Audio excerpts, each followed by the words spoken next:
काय वाजायला बाहेर शिवजयंतीचं? आज शिवजयंती. शिवजयंतीचं काय वाजायले बाहेर? फटाके. फटाके मार. काय घातली ती? काय कोणाची कोणाची घातली?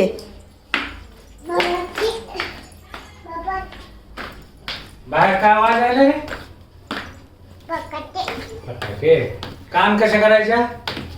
कान झाका. हा हिटून द्या ग्लास. हा आजीला म्हण फटाके वाजायले, कान झाक म्हणा.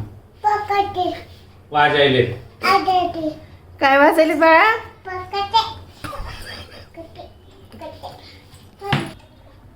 बाहेर काय वाजायले? फटाके नाही रे, फटाके. कान झाका, कान झाका.